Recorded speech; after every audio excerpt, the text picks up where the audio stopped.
Welcome to What the Tech, where we cut through the hype to bring you the news you can actually use. So the latest jobs report is out, and it is telling two very, very different stories. Let's break down what's really happening under the surface and, more importantly, what it means for all of us in the tech industry. All right, so the latest numbers just dropped, and at first glance, hey, things are looking up. The private sector added 63,000 jobs in February. Now that's a pretty nice rebound from the 11,000 we saw the month before.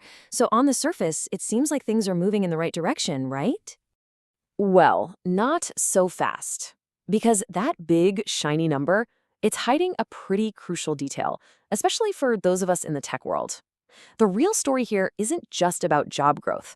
It's about where that growth is happening and where it really, really isn't.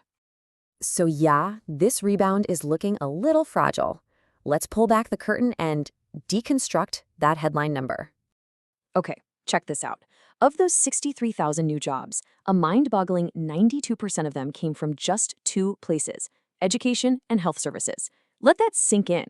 That means the entire rest of the private sector, we're talking tech, finance, manufacturing, all of it only added a measly 5,000 jobs, combined, nationwide.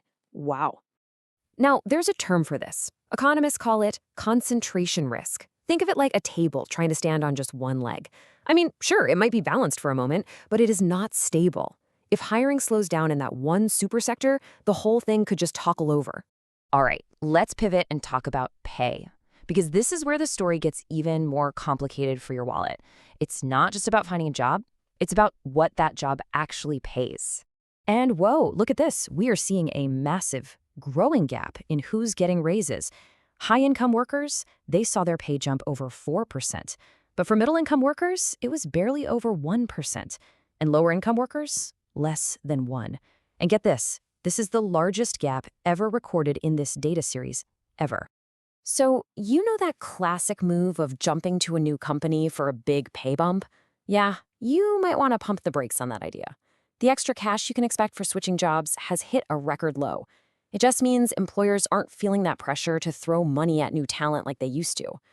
ADP's chief economist, Neela Richardson, really summed it up perfectly here. She's basically saying that even in the few areas where we are adding jobs, the pay isn't even keeping up with inflation.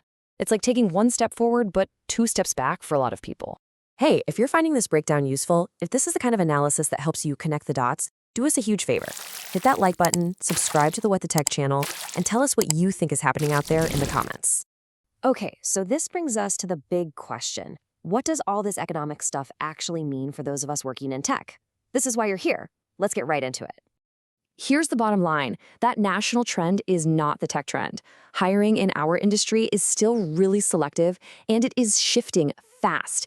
It's all about roles that work with AI. We're talking MLOps, machine learning operations, the people who actually get all this cool AI stuff working in the real world.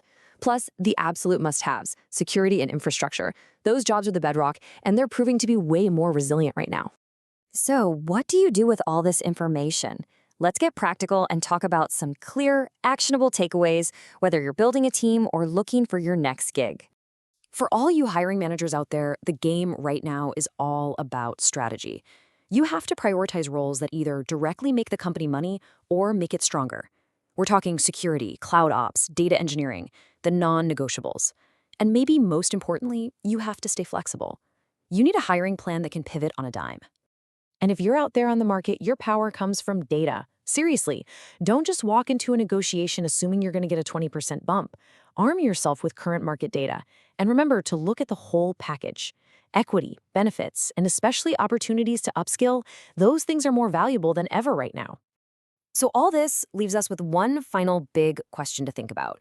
Are we really looking at a job market that's stabilizing, or is it just kind of standing still for most people, especially in tech? I'd love to know what you think. Drop your take in the comments below. Thanks for watching.